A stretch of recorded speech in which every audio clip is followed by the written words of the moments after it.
ગુજરાતની અંદર સુપર અલ્નિનોની અસરની વચ્ચે હવામાન નિષ્ણાંત અને હવામાન વિભાગ દ્વારા જે વરસાદની આગાહી વ્યક્ત કરવામાં આવી હતી કે ગુજરાત સહિત રાજ્યભરની અંદર જુલાઈ માસના પહેલા જ દિવસથી મેઘો મુશળધાર વરસશે।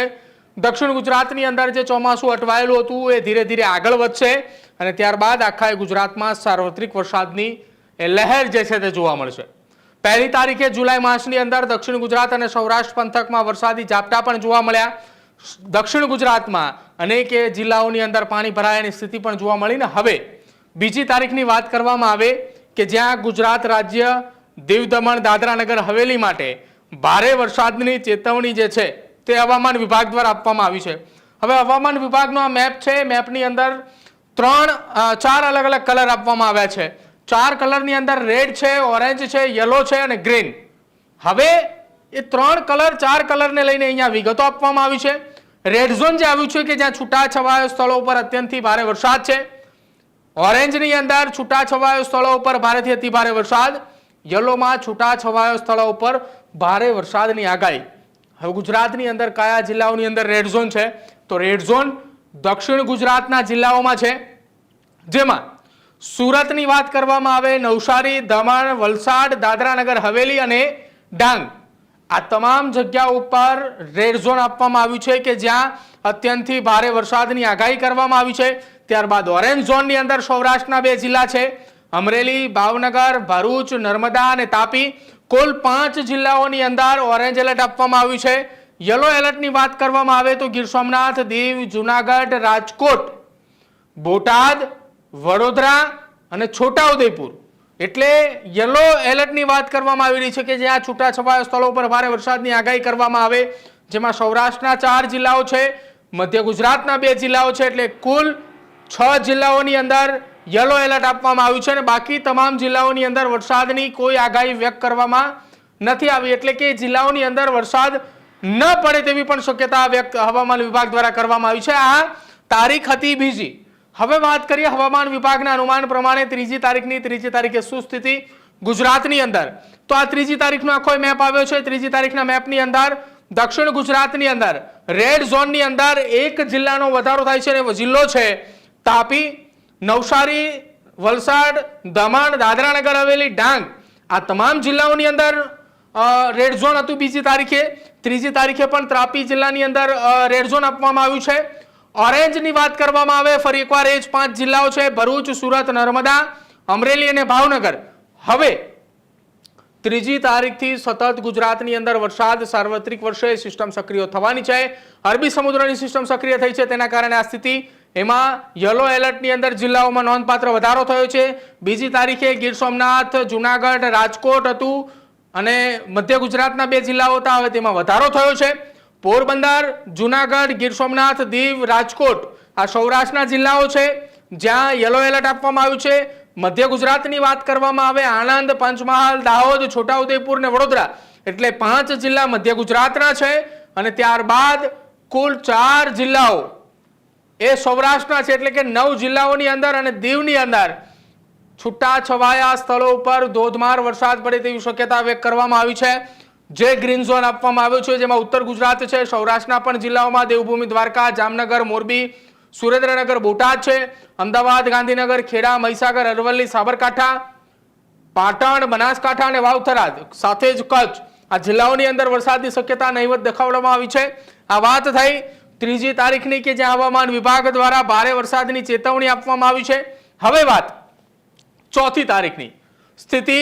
ચોથી તારીખના રોજ શું છે તો ચોથી તારીખના રોજ સ્થિતિની અંદર દક્ષિણ ગુજરાતની અંદર સૌરાષ્ટ્રના એ પંથકો જ્યાં દરિયાઈ કાંઠાના વિસ્તારો છે કે જ્યાંથી પવનો ફૂંકાઈ રહ્યા છે, આપ જો અરબી સમુદ્રની અંદર જે સિસ્ટમ સક્રિય થઈ છે એ સિસ્ટમ સુરતની આસપાસનું આજે ખંભાતની જે ખાડી આપણે કહી રહ્યા છીએ એ ખાડીની આસપાસ સિસ્ટમ સક્રિય છે કે જેના કારણે આ એ દક્ષિણ ગુજરાતના જિલ્લાઓની અંદર ભરૂચ, સુરત, નવસારી, દમણ, દાદરા નગર હવેલી, વલસાડ એ જિલ્લાઓની અંદર અતિથી ભારે વરસાદ પડી શકે છે છૂટાછવાયા સ્થળો ઉપર।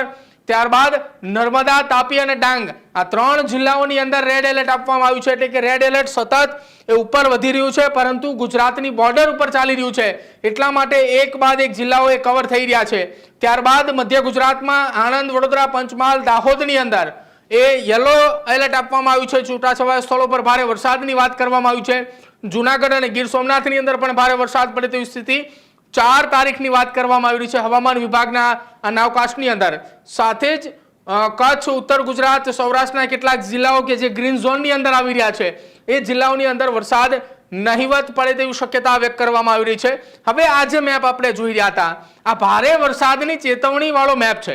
હવે આની સાથે સાથે હવામાન વિભાગ વધુ એક મેપ જાહેર કરે છે જેમાં બીજી તારીખની સ્થિતિએ જે મેપ નવો જાહેર કરે છે જેમાં પૂર્વાનુમાન લગાવવામાં આવી રહ્યું છે. અને પૂર્વાનુમાન શેનું છે તો કે વરસાદનું પૂર્વાનુમાન છે.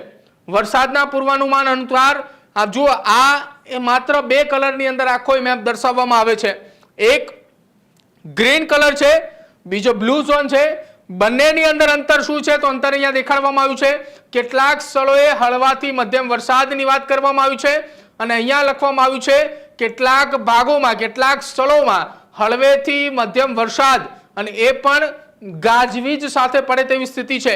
તો એમાં 2 અંતર સ્પષ્ટ દેખાઈ રહ્યું છે. ગ્રીન ઝોનની અંદર ગુજરાત આખું છે અને બ્લુની અંદર મધ્ય ગુજરાત અને દક્ષિણ ગુજરાતનો ભાગ છે જેમાં વડોદરા, છોટાઉદેપુર, ભરૂચ, નર્મદા, સુરત, તાપી, નવસારી, ડાંગ, વલસાડ, દમણ અને દાદરા નગર હવેલી આ જિલ્લાઓનો એની અંદર સમાવેશ થાય છે. આ જે પૂર્વાનુમાન છે વરસાદનું એ બીજી તારીખનું છે અને બીજી તારીખે દક્ષિણ ગુજરાતના કેટલાક જિલ્લાઓની અંદર રેડ ઝોન આપવામાં આવ્યું હતું જ્યાં વરસાદની ચેતવણીની વાત હતી. હવે વરસાદનું પૂર્વાનુમાન જે છે એમાં 3 તારીખની શું સ્થિતિ, 3 તારીખે કેટલા જિલ્લાઓની અંદર વરસાદની સ્થિતિ છે તો 3 તારીખે વરસાદની સ્થિતિમાં વરસાદનું પૂર્વાનુમાન છે એમાં 3 અલગ અલગ કલરની અંદર ગુજરાતનો મેપ અલગ દેખાડવામાં આવી રહ્યો છે. 3 કલરમાં સૌથી પહેલા વાત કરવામાં આવે કે જ્યાં મોટા ભાગના સ્થળો ઉપર હળવાથી મધ્યમ વરસાદની આગાહી કરવામાં આવી રહી છે કે જે નીચે બ્લુ કલર છે. ત્યારબાદ ગ્રીન ઝોનની અંદર કેટલાક સ્થળો ઉપર હળવાથી મધ્યમ વરસાદની આગાહી છે જે ગ્રીન ઝોન આપવામાં આવ્યો છે અને સાથે સ્કાય કલર એટલે કે આસમાની કલર છે ત્યાં એવી વાત કરવામાં આવી રહી છે કે વરસાદ કદાચ ત્યાં વરસી શકે.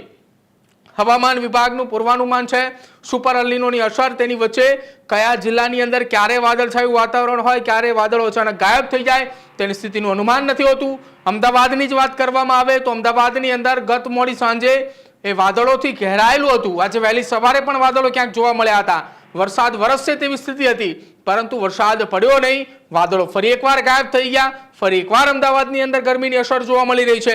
હવે આ એ વરસાદનું પૂર્વાનુમાન એ 3 તારીખનું છે કે જેમાં ગુજરાતના મેપને 3 અલગ અલગ ભાગની અંદર વહેંચવામાં આવ્યા છે. ગ્રીન છે, સ્કાય કલર છે અને સાથે જ બ્લુ કલર કે જ્યાં વરસાદની અલગ અલગ સ્થિતિ આ 3 કલરની અંદર દેખાડવામાં આવી રહી છે. પરંતુ મહત્વપૂર્ણ વાત એક છે, આ જે સ્થિતિનું નિર્માણ થયું છે તેની પાછળનું કારણ એ છે આજે ગુજરાતનો દરિયાઈ કાંઠો આપ જોઈ રહ્યા છો કે જ્યાં દ્વારકાથી લઈને એ દમણ સુધીનો ભાગ છે એ વિસ્તારોની અંદર અરબી સમુદ્રમાં જે સિસ્ટમ સક્રિય થઈ છે કે જે સિસ્ટમની અસર મહારાષ્ટ્રના મુંબઈની આસપાસ પડી રહી છે જેના કારણે ગુજરાતની અંદર પણ એ સ્થિતિ છે કે જ્યાં ગુજરાતના દક્ષિણ ગુજરાતના ભાગો અને સાથે જ ગુજરાતના દક્ષિણ ગુજરાતની બોર્ડર તરફના ભાગો કે જે મધ્યપ્રદેશ અને મહારાષ્ટ્ર જિલ્લાની રાજ્યની સાથે અડી રહ્યા છે જેમાં છોટાઉદેપુર, નર્મદા, તાપી, ડાંગ સાથે દરિયાઈ કાંઠા વિસ્તારોની વાત હોય તો ભરૂચ, સુરત, નવસારી અને દમણ આ તમામ જગ્યાઓ ઉપર જે મહારાષ્ટ્ર અને મધ્યપ્રદેશની અંદર સિસ્ટમ સક્રિય છે તેની ખાસ અસર જોવા મળી રહી છે. અસર એટલા માટે કહી શકાય કે તેના કારણે વરસાદી સિસ્ટમ સક્રિય થઈ છે. દક્ષિણ ગુજરાતની અંદર મેઘો મુશળધાર છે. આજે સવારે એ દ્રશ્યો પણ જોયા હતા તાપી, વલસાડના કે જ્યાં 3 ઇંચ જેટલો વરસાદ વરસી ચૂક્યો હતો. રસ્તા ઉપર એ પાણી એ જોવા મળી રહ્યા હતા. એટલે આવનારા સમયની અંદર આ જ એ સિસ્ટમ જો વધુ સક્રિય બને છે તો આખા ગુજરાતની અંદર સાર્વત્રિક વરસાદ જોવા મળે છે. હવામાન વિભાગનું પૂર્વાનુમાન જે અત્યારે હાલ આપણે જોઈ રહ્યા છીએ આ 1 તારીખનું પૂર્વાનુમાન છે બપોરે લગભગ 3 વાગ્યાની આસપાસનું. આવતીકાલે એટલે કે બીજી તારીખે ફરી એકવાર પૂર્વાનુમાન બદલાય. બીજી તારીખે પૂર્વાનુમાનની અંદર જો સિસ્ટમ વધુ સક્રિય બને છે તો આખા ગુજરાતની અંદર વરસાદને લઈને શક્યતાઓ છે. રેડ ઝોન જિલ્લાઓ પણ વધે તેવી પૂરેપૂરી સંભાવનાઓ છે.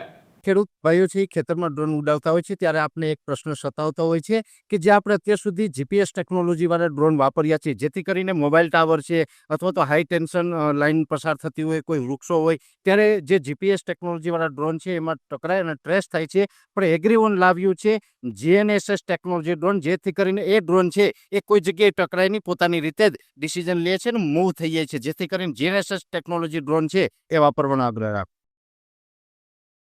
હજુ સુધી તમે અમારી ચેનલને સબસ્ક્રાઇબ નથી કરી તો અત્યારે જ ન્યૂઝરૂમ ગુજરાતને સબસ્ક્રાઇબ કરો, ફેસબુક અને ઇન્સ્ટાગ્રામ પર ફોલો કરો.